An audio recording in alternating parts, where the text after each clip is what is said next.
저는 지금으로부터 3년 전에 지금의 제 아내를 만나게 되었죠. 제게는 너무 과분할 정도로 예쁘고 어린 여자친구가 생겨서 행복할 따름이었죠. 그래서 그랬는지 연애를 하면서 사소한 문제들에 대해서 너무 쉽게 지나치기도 했던 것 같습니다.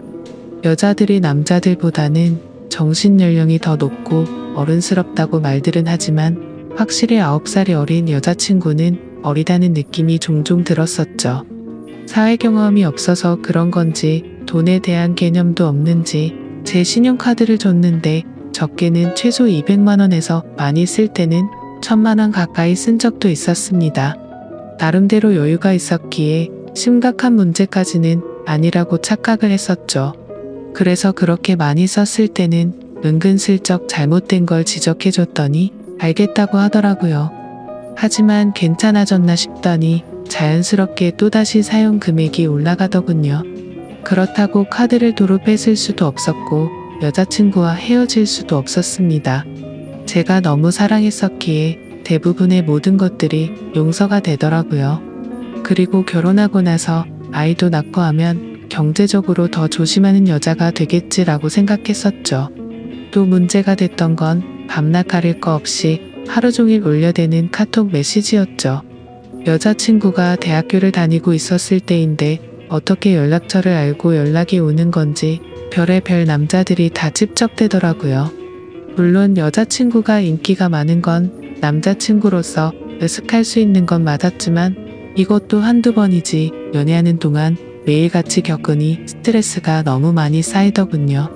그렇다고 여자친구가 답장을 하지 않고 무시하는데 뭐라고 할 수도 없는 노릇이었죠.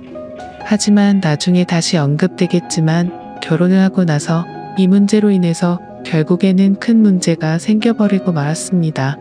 아내와 저는 사소한 문제들을 뒤로하고 1년 동안의 연애를 하고서 여자친구에게 프러포즈를 했습니다. 예상대로 여자친구도 저와의 결혼을 받아주었고 양가 어른들을 만나 뵙고 인사를 하려고 상견례를 잡았죠. 그리고 그날 처음으로 마주한 장모님의 모습에 기겁을 할 수밖에 없었습니다. 솔직히 충격 그 자체였었죠. 어느 누가 장모님을 그렇게 생각할까 싶었는데 저희 부모님도 저와 마찬가지로 놀라신 듯한 표정으로 쳐다보고 계시더라고요. 당황스러운 상황을 뒤로하고 식사를 하면서 이야기를 들어보니 장모님이 어린 나이 철이 없으실 때 제 여자친구를 낳게 되셨고 저와의 나이 차이가 겨우 11살밖에 나지 않더군요. 제게 있어서 아내와 장모님 나이 차이가 위나 아래로나 별로 차이가 나지 않는 거였습니다. 하지만 장모님과 저를 놓고서 겉으로 보면 제가 오히려 더 나이가 많아 보일 정도였습니다. 그동안 여자친구가 왜 이렇게 예쁘고 동안인가 했더니 어머니를 닮아서 그랬던 거구나 싶더군요. 그렇게 상견례 자리는 서로가 기분 좋게 이야기는 오고 갔지만 장모님께서는 내심 걱정이 많이 되셨던 것 같더라고요. 아내와 제가 나이 차이가 많이 나서 아내가 저를 제대로 이해하고 감당은 할 수가 있을까 하는 그런 생각들이 있으셨던 거죠. 심지어 저희 장모님은 이른 나이에 결혼을 실패하신 미혼 모셨기 때문에 더 그랬던 것 같습니다. 장모님께서도 제 여자친구처럼 어린 나이에 섣부른 판단으로 결혼을 하게 되었고 제 아내를 낳으셨는데 결국에는 그 결혼 기간이 오래가지 못해서 좋지 않게 끝나버리고 말았던 거죠. 그래서 걱정이 더 크시다는 걸 알 것 같았고 그 마음이 잘 헤아려졌습니다. 저는 장모님께 말했습니다. 제가 나이에 비해 나름대로 산전수전 다 겪어봤고 나이도 많은 제가 여자친구를 잘 이해해주면서 예쁘게 살겠다고 했고 저를 믿고 맡겨달라고 말씀을 드렸죠. 그러자 다행히도 장모님은 그제서야 조금은 걱정을 덜어주셨고 기분 좋게 상견례 자리가 끝이 났습니다. 그날 이후 여자친구와는 1년의 짧은 연애 기간을 마침표를 찍고서 곧바로 결혼식을 올렸습니다. 그야말로 누가 보더라도 초고속으로 결혼을 한 거였죠. 요즘에는 10살 정도 차이 나는 커플들이 흔하다 싶을 정도로 많았는데 그런 커플들을 보면 인고 부부들처럼 잘들 사니까 크게 문제될 거라는 생각은 없었습니다. 그러나 그런 이상과 현실은 너무나도 다르다는 걸 알기까지 그리 오래 걸리지가 않았죠. 처음에 1년 동안은 다른 사람들과 다름없이 행복하게 잘 지냈습니다. 하지만 결혼 전부터 문제였던 다른 남자들의 연락이 문제였던 거죠.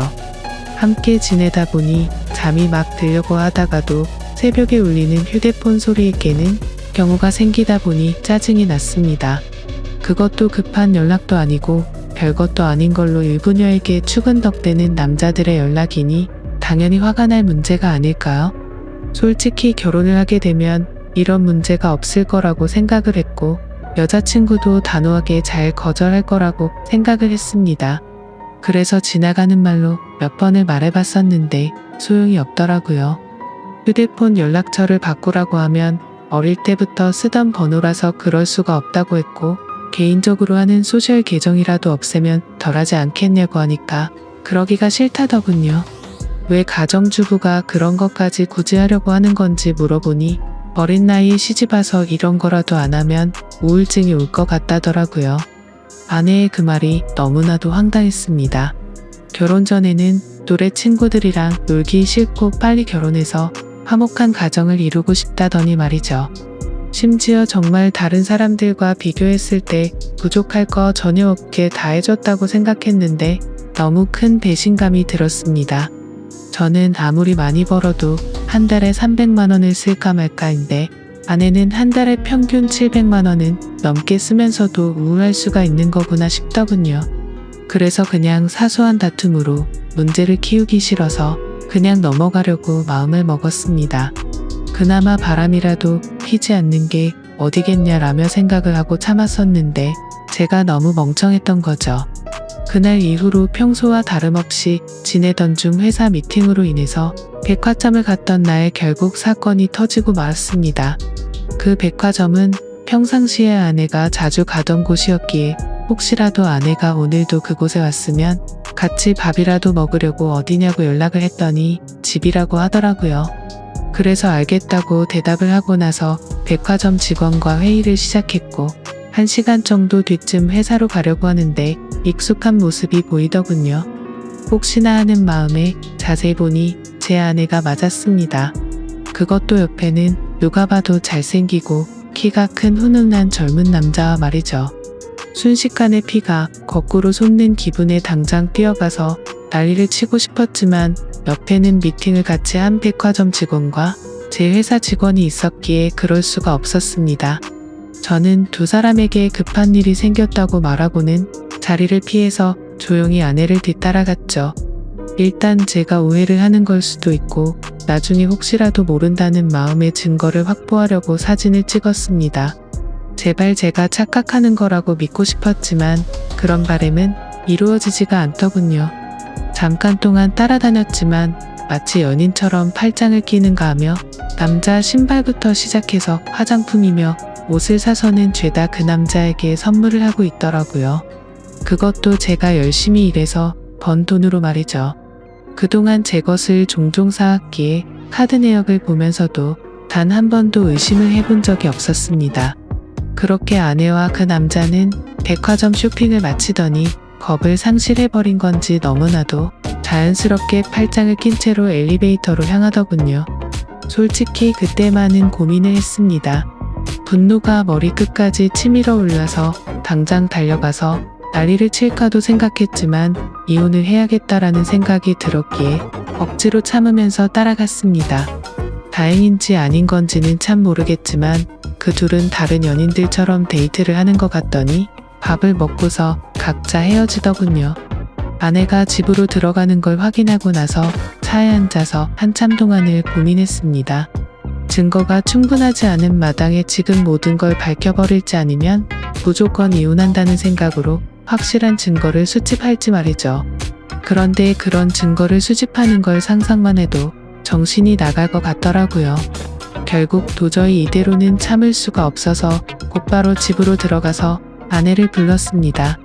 무표정으로 차분한 목소리로 부르는 게 이상하다는 걸 눈치챘는지 아내는 제 눈치를 살피더군요.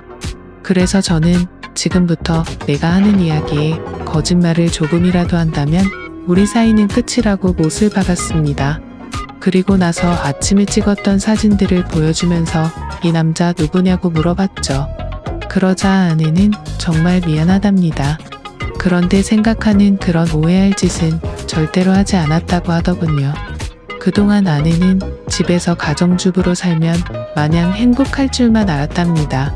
그런데 집에서만 지내다 보니 너무 우울증이 심해졌고 그러다가 메시지를 주던 한 남자와 이야기를 했답니다. 결국 그러다 호감이 가서 연락을 주고 받았지만 오늘 만난 게 두 번째였고 그 남자와 아무런 일도 없었다고 하더라고요. 솔직히 그 말이 믿고는 싶었지만 바보같이 온전히 다 믿을 수가 없어서 말했습니다. 너는 겨우 두 번 만난 사람한테 저런 명품들은 선물하냐고 물어봤죠. 그러자 아내는 자신이 너무 돈에 대해서 별 다른 생각이 없었던 것 같았다고 하더군요. 그냥 아무런 생각도 없이 선물을 해준 건데 지금 생각해보니 제정신이 아니었던 것 같답니다. 저는 그래서 단호하게 무표정으로 대답을 했죠. 이미 우리는 신뢰가 깨져서 예전처럼 믿고 지낼 수가 없을 것 같다고 말했고 이혼하자고 했습니다. 그제서야 아내는 상황의 심각성을 깨달았는지 울면서 말했죠. 거짓말 없이 전부 솔직하게 말했는데 왜 그러는 거냐며 두 번 다시는 이런 일 없을 테니까 한 번만 용서해달라고 했고 제 바람대로 개인 소셜 계정도 지울 거고 연락처도 다 바꿔버린다고 하더군요. 그리고 카드도 사용하면 오해할 일 없게 카드 내역 전부 보라고 하면서 울더라고요. 솔직히 너무 많이 사랑했었기 때문에 이혼을 한 번도 생각조차 못 해본 터라 저도 너무 당황스러웠습니다. 그래서 어떻게 하는 게 맞을지 한참을 고민하다가 아내의 눈물에 마음이 약해져서 결국 용서를 해주게 되었죠. 그래도 그날부터는 많은 부분들이 달라지기 시작했습니다. 아내는 약속했듯이 번호도 바꾸고 소셜 계정도 지워버렸고 지나친 카드 사용도 줄어들었죠. 그리고 우울한 마음을 없애고 요리를 배울 거라며 장모님 댁을 자주 왕래하더라고요. 하지만 그런 모습에도 불구하고 제 깊숙이 자리 잡은 의심은 절대로 사라지지가 않았습니다. 아내의 말대로 장모님 댁을 가는 게 맞는지 몰래 따라가 본 것도 수차례였으니 말이죠. 아무튼 그렇게 겉으로는 아무렇지 않은 척 생활을 하던 중 아내는 임신을 하게 되었습니다. 그 소식을 듣고부터는 아내에 대한 의심도 많이 줄어들었던 것 같고 예전처럼 아낌없이 잘 대해줬죠. 그리고 날이 갈수록 평소에도 장모님을 잘 따르던 아내는 신체적인 변화들이 생겨나자 그 이전보다도 더욱 많이 장모님을 찾았고 아내가 장모님 댁을 가는 횟수보다도 장모님께서 저희 집으로 찾아오시는 경우가 더 잦아지셨습니다. 저희 집과 장모님 댁은 대중교통을 이용하게 되면 비교적으로 가까운 거리여서 장모님은 이른 아침에 저희 집으로 찾아오셔서 제 저녁까지 챙겨주셨습니다. 뭔가 기분이 참 묘하더라고요. 무슨 미모의 여배우가 와서 밥을 차려주는 기분인데 장모님은 음식 솜씨도 너무 훌륭하셨죠. 저는 그렇게까지 해주시는 장모님을 보면서 늘 감사했습니다. 그렇게 하루하루를 지내다 보니 아내가 임신 8개월이 넘었을 때부터 우리 부부는 갑자기 싸움이 잦아졌습니다. 제가 아내를 예전처럼 잘 대해줘서 그런 건지 아내의 본성이 다시 나오는 건가 싶은 그런 기분이었죠. 아무튼 저희 회사는 IT 업종이라 일의 특성상 야근이 많은 환경이었기에 늦게 들어가는 날이 많았습니다. 그럴 때면 아내는 제게 온갖 짜증을 내면서 화를 내더라고요. 어떻게 임신한 자신을 두고 매번 이렇게 늦게 들어오냐고 말이죠. 심지어 혹시 자신을 이렇게 만들어 놓고 다른 데 가서 딴 여자랑 놀아나는 거 아니냐고 하더라고요. 아내는 그새 본인이 했던 일을 까맣게 잊어버린 건가 싶더군요. 적반하장도 유분수지 누가 누굴 의심해야 하는 건지 참 황당하고 어이가 없었습니다. 솔직히 그때까지만 해도 정말 하늘의 맹세코 절대로 한눈을 판 적이 없었거든요. 그리고 사장이라는 자리에 있기 때문에 가끔은 사기 진작을 위해서라도 직원들과 회식을 해야 하는데도 불구하고 사회생활을 안 해본 티를 내는 건지 아내는 그런 상황들을 절대로 이해해주지 않더라고요. 그냥 회사 일부터 시작해서 집안일까지 일부러 시비를 거는 거 아닌가 하는 생각까지 들었습니다. 아이를 갖기 전까지만 해도 제가 사장이니까 직원들에게 이렇게 해줘야 한다, 저렇게 해줘야 한다 라며 제게 많이 내조를 해줬었던 아내인데 갑자기 이렇게 달라지고 이제는 직원들 챙길 시간이 어디 있냐며 되려 성질부터 내는 겁니다. 그런 모습들로 인해 저도 마음이 많이 지쳤고 제 나름대로 힘들어서 술로 스트레스를 풀어가면서 지내었습니다.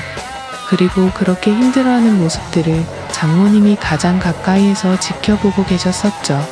그러던 어느 날 제가 퇴근하고 집으로 돌아오자 장모님께서는 피곤하지 않으면 집까지 데려다 줄 수 없겠냐고 하시면서 조심스레 말씀을 건네시는 겁니다. 동시에 제 아내에게 박서방을 데리고 가서 집에 무거운 물건들 위치를 좀 바꾼다며 저녁 먹이고서 집으로 돌려보내겠다고 하시더군요. 아내는 알겠다면서 집에 올 때 아이스크림을 사오라고 해서 저는 아내에게 알겠다고 대답을 하고서 집 밖으로 나섰습니다.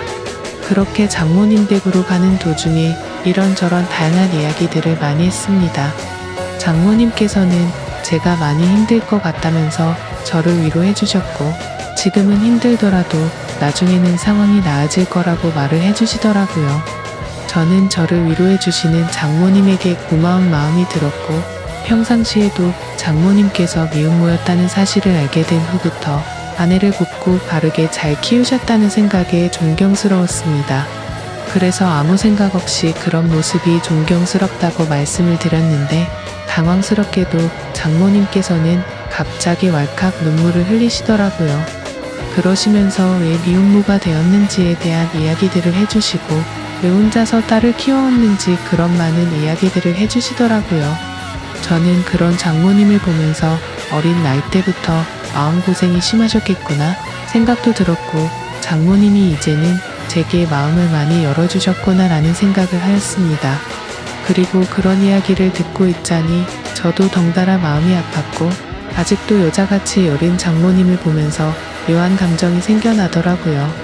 그렇게 그날은 장모님 댁으로 가서 식탁과 TV 선반대를 옮겨드렸고 비빔국수를 얻어 먹고서 집으로 돌아왔습니다. 하지만 그날 이후로 장모님과 저와의 사이에서 문제가 생겨났습니다.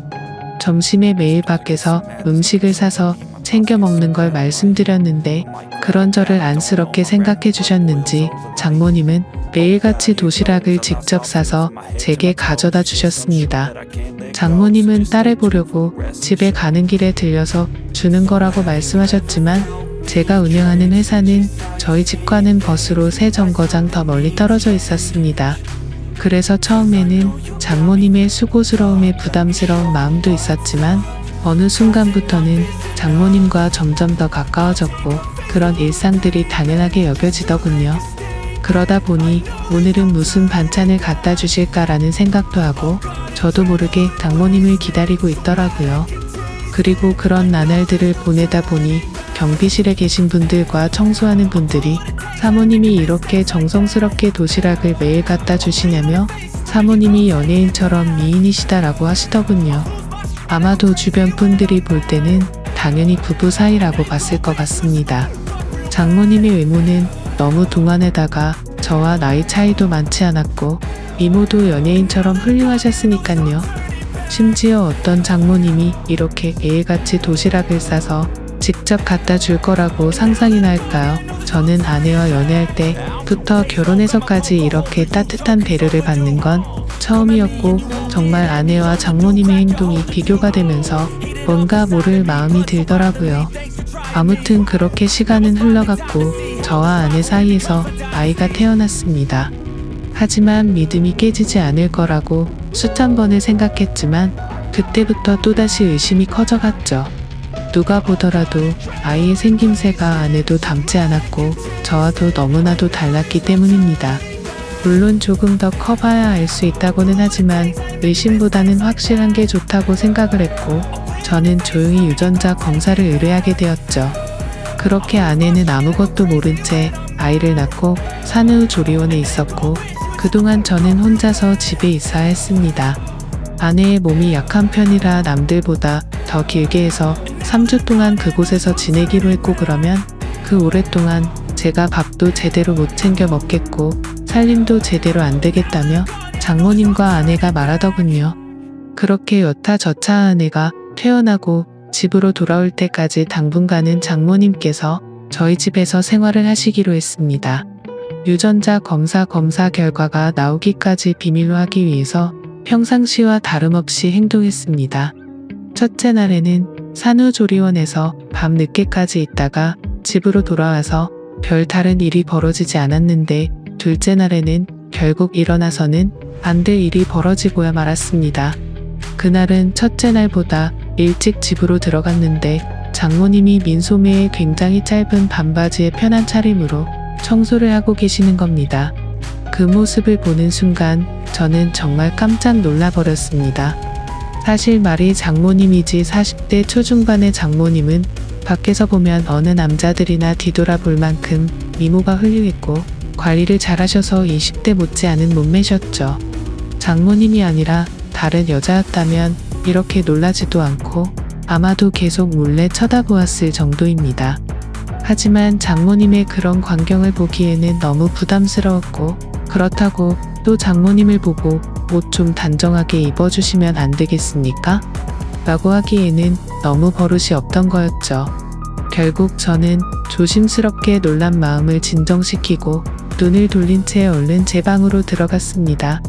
그렇게 장모님은 집 여기저기를 한참 청소를 하시더니 저녁 식사를 차릴 테니 얼른 씻고 나와서 식사를 하라고 하시더군요.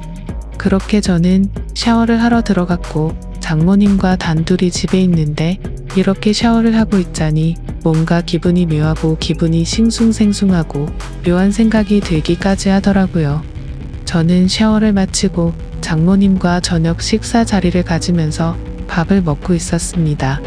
장모님은 그동안 딸이 임신하고부터 아내가 그동안 저에게 했던 행동들에 대해서 이해해주라면서 미안하다고 사과를 하시더라고요. 저는 충분히 이해한다며 걱정 말라고 말씀을 드렸고 장모님과 저는 그렇게 이런저런 얘기를 나누면서 식사를 하고서 맥주를 한잔하였습니다. 한 병이 두 병이 되고 두 병이 세 병이 되고 점점 마시다 보니 장모님과 저는 금세 술에 조금 취하게 되면서 그때 이미 저희 둘 사이에 아내의 존재는 서서히 흐려지기 시작했습니다. 마치 오래 만나온 이성 간의 친구처럼 장모님이 점점 더 예뻐 보였고 기분이 좋아졌습니다. 어쩌면 아내와 매번 느끼고 지내던 세대 차이를 장모님과는 전혀 느껴지지 않았고 그렇게 긴 대화를 주고 받았던 것 같습니다. 냉장고에 있던 맥주들도 다 동이 나게 되었고 오래간만에 술이라 뭔가 부족하더군요. 그때 눈에 띈 건 진열대에 놓여있던 양주였고 그 양주를 열면서부터 저희 둘의 경계선도 열리게 되었습니다. 40대 초중반의 나이의 얼굴은 30대 못지않고 또 몸매는 20대도 부럽지 않을 만큼의 장모님은 누가 봐도 관리를 잘했기에 그동안 저도 몰래 키워왔던 제 마음이 저도 모르게 생겨나기 시작했습니다. 술에 잔뜩 취해버려서 식탁에 엎드려 자고 있는 장모님을 보고 있는데 정말 피부가 뽀얗고 잡티 하나 없이 너무 예뻐 보였습니다. 그래서 저도 모르게 아내가 아니라 장모님을 만났으면 어땠을까요? 라고 했고 잠들어 있는 장모님을 앞에 두고 모든 사실을 터놓고 하소연을 했죠. 결혼 후에 아내에게 있었던 일에 대해서 말을 했고 믿음이 없어졌다는 사실과 장모님의 행동들이 너무 설레어서 이제는 내 감정과 마음을 모르겠다는 말을 했습니다. 그리고 결정적으로 유전자 검사를 했다는 사실까지 말을 해버린 거죠. 그 말을 꺼내고 나서는 아차 싶어서 봤지만 아무런 미동조차 없는 장모님을 보면서 안심을 했고 더 이상 실수를 해서는 안 되겠다 싶어서 방으로 들어가서 잠을 잤습니다. 그리고 다음날 일어나서는 사위로서 해서는 안 되는 말과 유전자 검사를 했다고 말한 기억이 들면서 깜짝 놀랐습니다. 혹시나 하는 마음에 얼른 거실로 나가보니 장모님은 전날에 술을 너무 마셔서 기억이 없다면서 정리가 안 된 술자리를 정리하고 계시더군요. 저는 속으로 한숨을 내쉬며 한편으로는 다행이라고 안심하면서 어색하지 않은 티를 내려고 TV를 봤습니다. 그날은 아내 출산으로 인해 회사를 쉬고 있어서 집에 있었는데 점심때가 다 되어서 장모님은 아내에게 다녀온다며 집 밖으로 나가셨습니다. 그래서 저는 조금은 편안해진 마음으로 조금 더 쉬고 있었습니다. 그날은 어제 있었던 일로 인해 아내에게 죄책감이 몸둘바를 몰라서 차마 얼굴을 보러 갈 수가 없겠더군요. 그렇게 저는 반성을 하면서 집에서 있었고 시간은 자정이 다 되어갔습니다.